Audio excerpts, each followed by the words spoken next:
Boa noite, meus amigos. Uma honra, um privilégio muito grande poder estar com vocês mais uma vez. Que a graça do Senhor esteja sobre a sua vida nesse dia.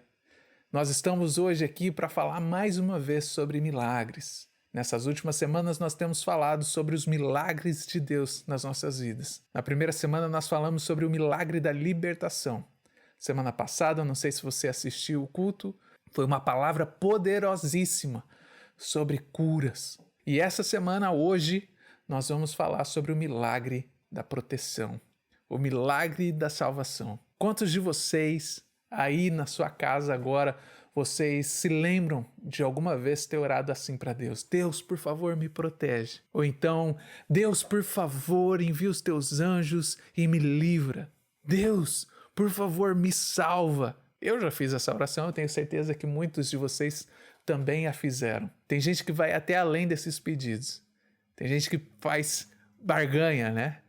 Tenta dar uma moeda de troca para Deus, dizendo: Deus, se você me proteger hoje, nesse dia, se o Senhor me guardar de todo o mal, eu prometo que eu vou fazer isso na tua casa. Ou então, Deus, se eu tiver livramento nessa área na minha vida, eu nunca mais faço isso ou aquilo. E sabe por que nós fazemos esse tipo de oração? Sabe por que nós fazemos esse tipo de tentativa de troca com Deus? Porque eu e você, nós sabemos que o nosso Deus é um Deus que pode fazer milagres na nossa vida. Eu e você, nós cremos num Deus que protege os seus santos. Eu e você, nós cremos num Deus que pode fazer infinitamente mais nas nossas vidas. E é por isso que nós oramos dessa forma. Nós servimos a um Deus que é poderoso para salvar. Nós cremos num Deus que é poderoso para fazer milagres de proteção e salvação na nossa vida. Salmos 37, no verso 39 e 40, diz assim: Do Senhor vem a salvação dos justos. Ele é a sua fortaleza na hora da adversidade. O Senhor os ajuda e os livra. Ele os livra dos ímpios e os salva, porque nele se refugiam. Então, o segredo para ser salvo, para ser protegido na hora da adversidade, é você estar refugiado. Refugiado em quem? Num bunker? Não, você precisa estar refugiado em Deus. Ele é o Deus da salvação, o Deus da proteção, e ele ajuda aqueles que estão refugiados nele. O dia era o dia 14 de agosto de 2014. Parece que já faz tanto tempo, mas eu consigo me lembrar como ontem. Eu e a Lica, nós estávamos de férias fazendo uma excursão pela Chapada Diamantina, na Bahia. Um local lindo, de belezas naturais riquíssimas. Acho que foi uma das viagens mais bonitas que nós fizemos dentro do Brasil. E nessa viagem nós estávamos com alguns amigos. Você pode ver aí na foto que vai aparecer na sua tela. Eu, a Lica, nosso amigo Tony. Nós estávamos nesse lago nesse dia 14. Qual que era o nome do lago? Poço do Diabo. Olha só aonde eu estava me enfiando nesse dia 14. E esse dia 14 é muito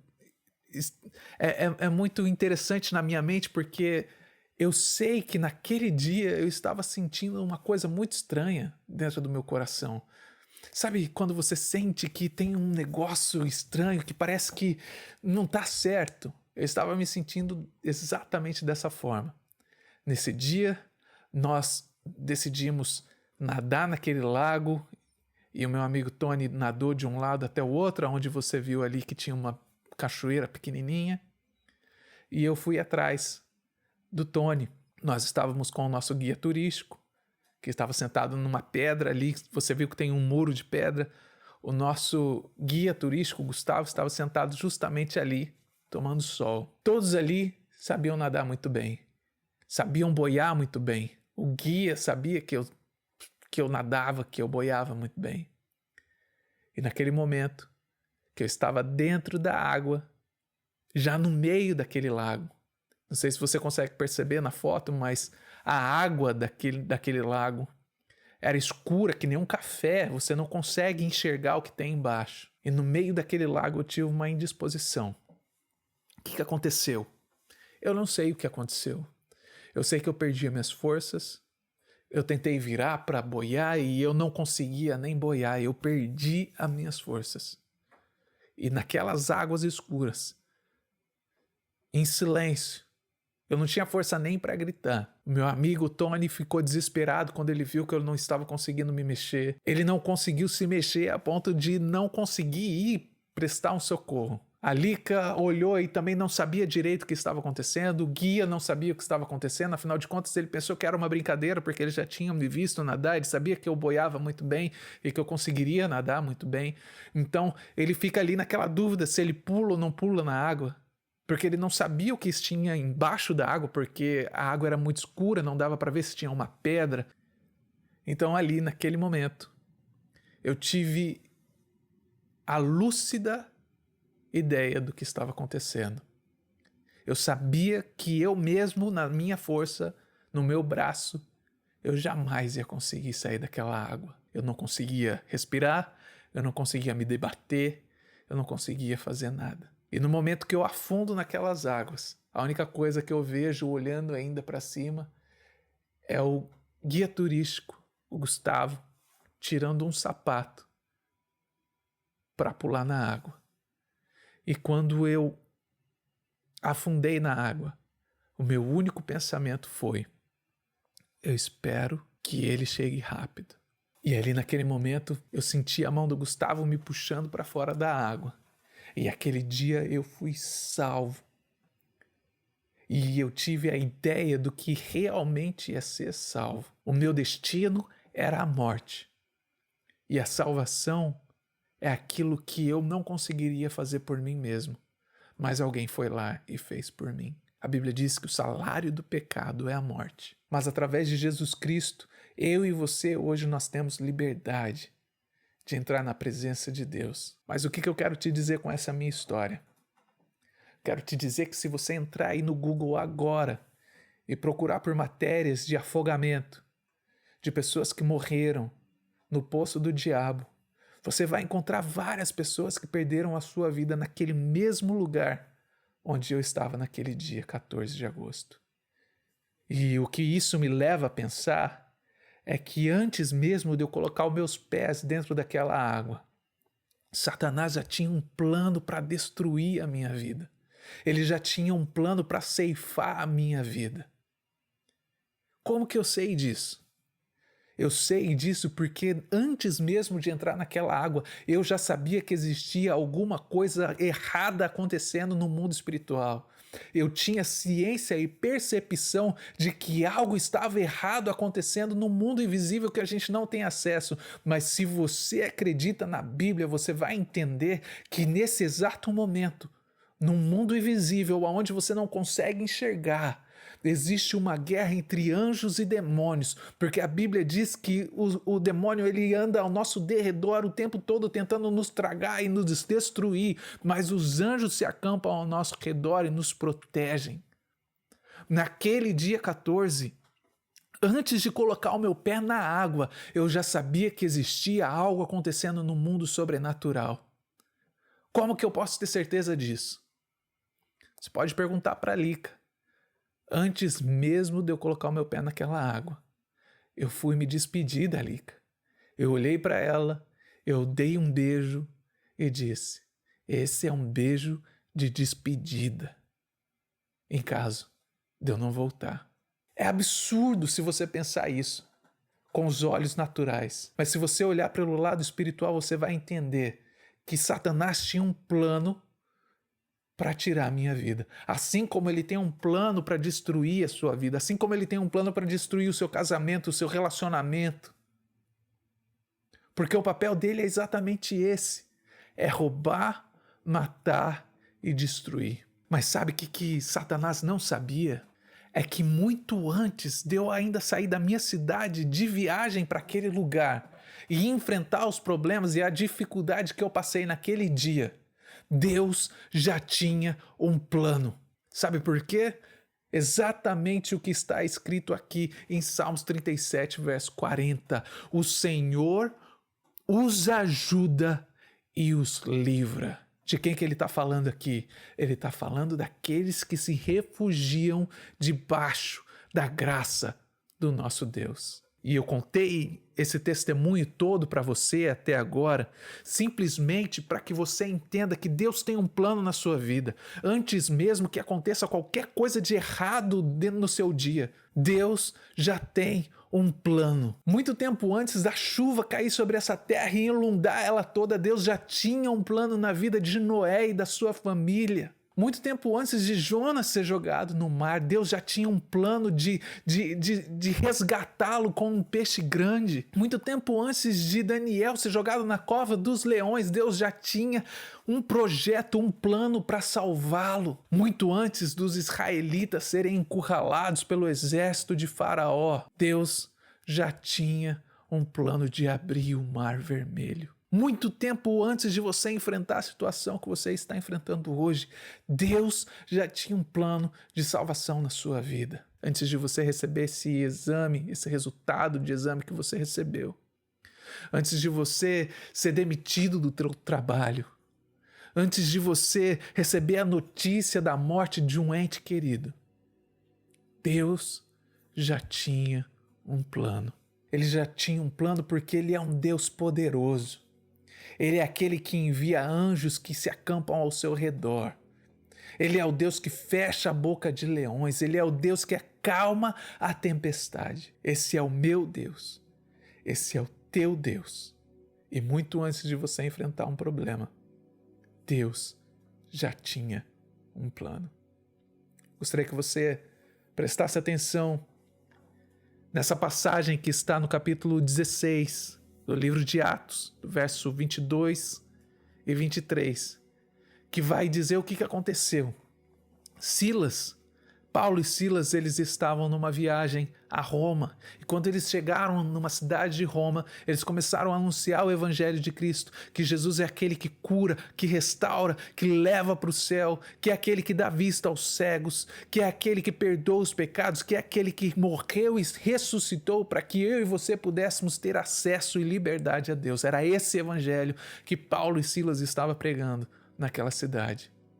E de repente, uma mulher, uma jovem, que ganhava dinheiro e tinha o dom de prever o futuro, encontra com eles. E essa mulher, a Bíblia diz que começou a seguir Paulo e Silas pela cidade, gritando. E o que aconteceu? Paulo e Silas, eles expulsam o espírito maligno de adivinhação da vida daquela garota. Qual que foi o resultado? Aquela garota não era livre. Aquela garota, ela tinha donos. E a Bíblia diz que esses donos ficaram furiosos porque ela era uma maneira deles ganharem dinheiro. E o que aconteceu? Esses donos começaram a inventar mentiras e começaram a inflamar o povo contra Paulo e Silas. E aí nós vamos a esse verso 22 e 23, que diz o que aconteceu. Diz assim: a multidão ajuntou-se contra Paulo e Silas, e os magistrados ordenaram que lhes tirassem as roupas e fossem açoitados. Depois de serem severamente açoitados, foram lançados na prisão. O carcereiro recebeu instruções para vigiá-los com cuidado.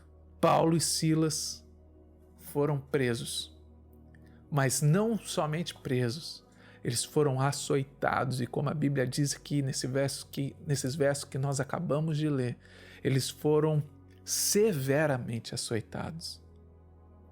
Qual que foi a maldade que eles fizeram? Eles pregaram o evangelho do nosso Senhor Jesus. Esse mesmo evangelho que nós estamos pregando aqui hoje.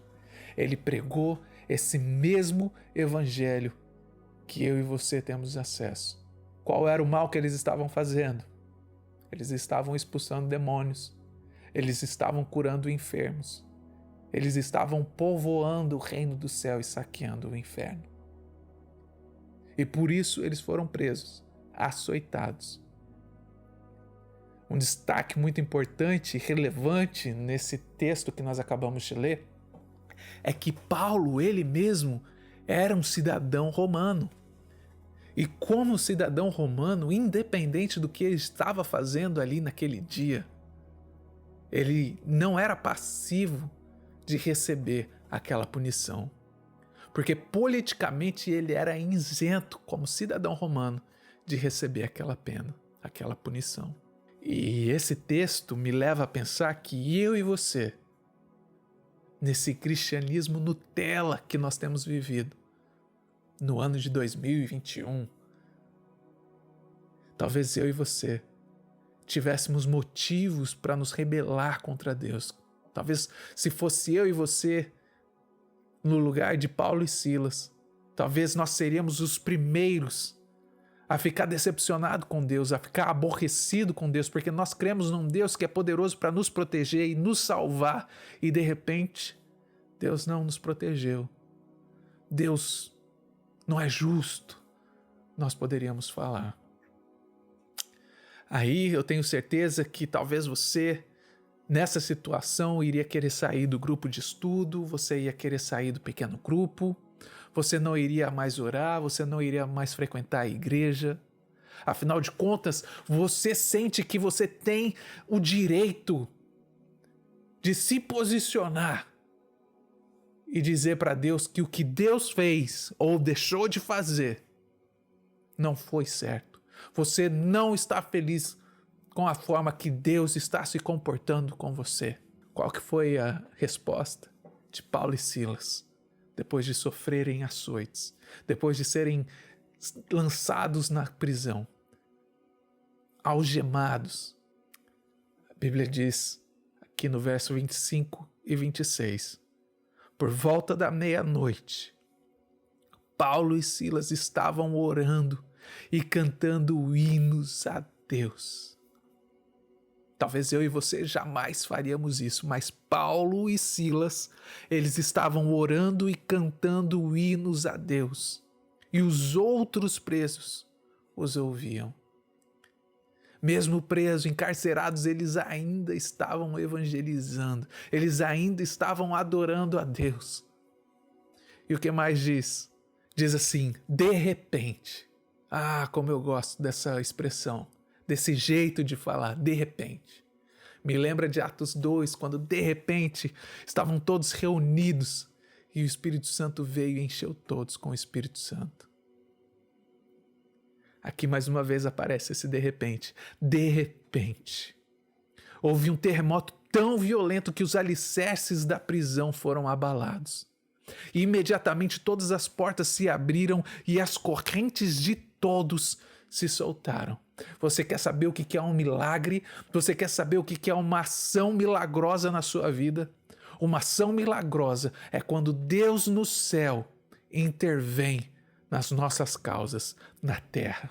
Nós aprendemos que Paulo e Silas, mesmo castigados, eles adoraram a Deus. Mesmo sem ver o milagre, eles adoraram a Deus. Mesmo sem estar livres andando em liberdade na rua, eles adoraram a Deus. Eles não esperaram o milagre acontecer para adorar. Eles adoraram antecipadamente. E isso fala muito sobre o nosso caráter. Porque nós não adoramos a Deus pelo que Ele pode fazer, pelo que Ele vai fazer. Nós adoramos a Deus pelo que Ele é. O escritor do livro aos Hebreus, ele nos fala sobre oferecer sacrifício de louvor. Uma coisa é você oferecer louvores a Deus quando a sua vida está resolvida, quando o milagre de Deus já se manifestou na sua vida. Outra coisa é você se disponibilizar e adorar a Deus quando você não vê nada acontecendo. No meio da prisão, à meia-noite, eles estavam louvando a Deus. E miraculosamente acontece um terremoto. As portas se abrem, as correntes caem no chão e todos estão livres. O carcereiro, ele acordou assustado, desesperado, quando ele viu que todas as portas estavam abertas. E nesse instante ele tira a espada e ele vai tentar tirar sua própria vida. E nesse momento, Paulo grita, a Bíblia diz: Ei, não se mate! Nós estamos todos aqui, não fugiu ninguém. E aqui acontece o segundo milagre dessa passagem. Porque esse carcereiro sai do local onde ele estava, vai até ali a prisão onde Paulo e Silas se encontravam. Ele se ajoelha no chão e ele pergunta: o que eu preciso fazer para ser salvo? Então aqui no verso 31 diz: eles responderam: creia no Senhor Jesus e serão salvos, você e os de sua casa. Antes, querido, de Paulo e Silas enfrentarem esse problema na vida deles, Deus já tinha um plano.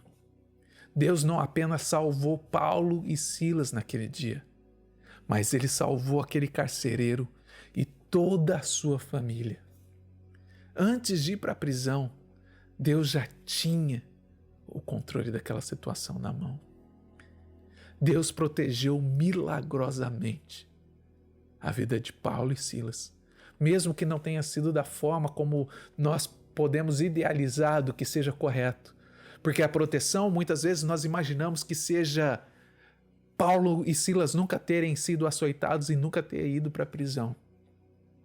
Mas o plano de Deus, do milagre de Deus, a proteção de Deus, estava na vida de Paulo e Silas, mas não apenas na vida deles.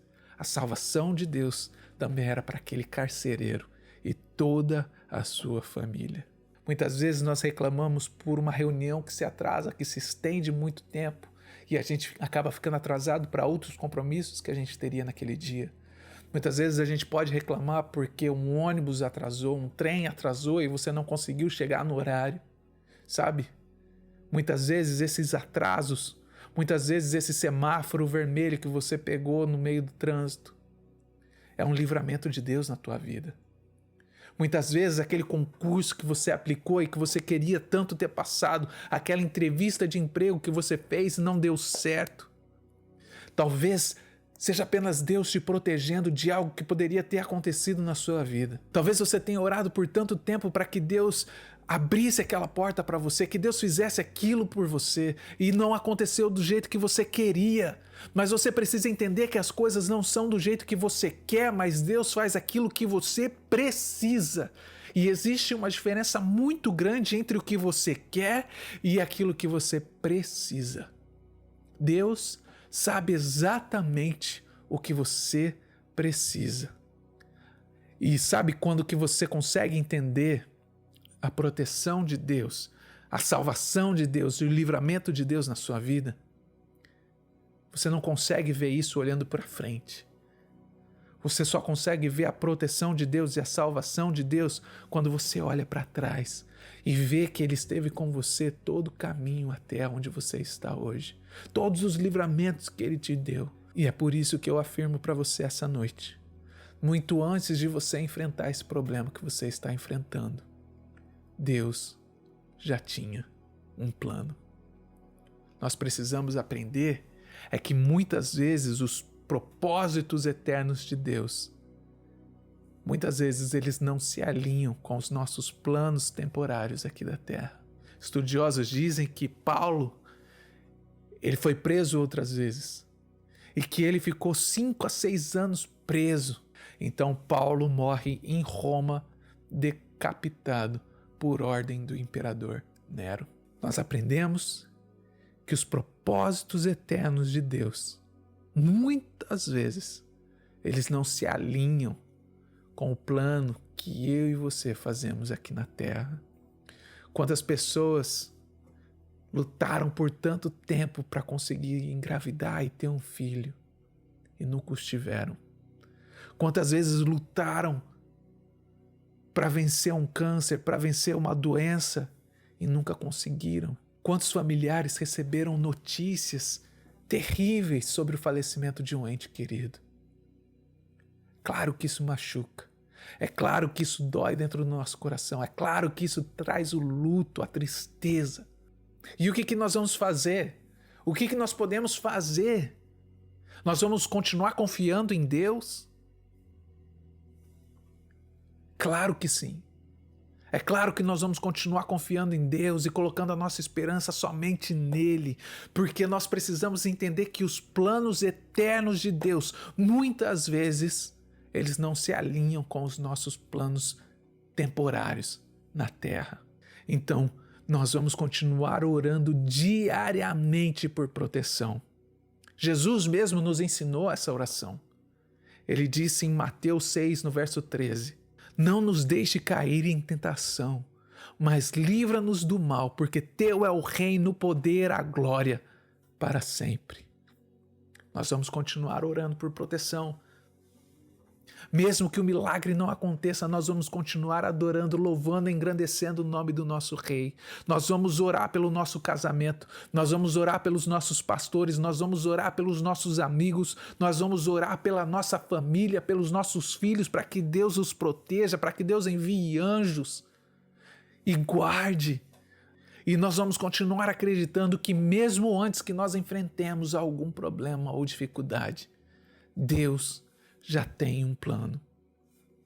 Paulo, mesmo estando na prisão, ele nunca disse que Deus não era justo, ele nunca disse que o que aconteceu com ele foi errado, ele nunca disse que não confiava mais em Deus. Pelo contrário, ele escreveu em Filipenses, ele escreveu em Colossenses, em Coríntios, em Efésios, que nós deveríamos nos alegrar quando nós enfrentássemos dificuldades. Ele disse que nós deveríamos ter prazer em dificuldades, quando nós fôssemos perseguidos por qualquer coisa em nome de Jesus. Porque nesse momento de perseguição, quando nós nos julgamos fracos, é aí que nós somos fortes. E ele ainda diz: quem poderá nos separar do amor de Deus? Nós precisamos sair dessa bolha que nós vivemos e entender que Deus nunca prometeu te salvar da morte. Embora isso muitas vezes aconteça miraculosamente. O que Deus prometeu é que mesmo enfrentando dificuldades, Ele jamais te abandonaria. Mesmo enfrentando problemas, Ele jamais te deixaria só. Nós precisamos, como Igreja de Cristo, entender que antes que nós passemos por adversidades, Deus já tem um plano. Deus nunca é pego de surpresa. Você nunca vai conseguir pegar Deus de surpresa em nenhuma situação. O que você tem?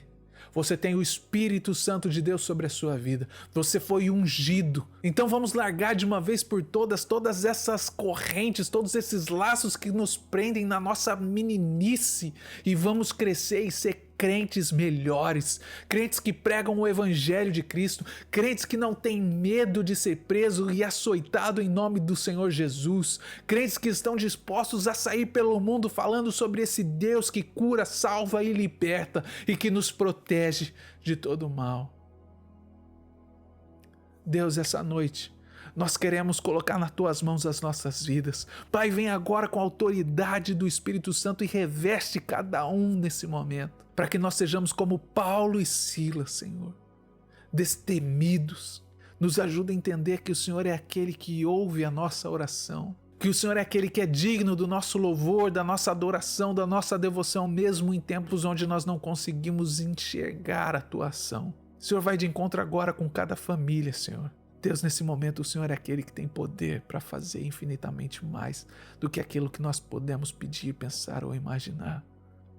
Pai, da mesma forma como o Senhor me salvou naquele dia 14 de agosto de 2014, o Senhor vem agora e salva o teu servo. Vem agora e salva a tua filha nesse exato momento. É isso que nós te pedimos e te agradecemos, em nome de Jesus.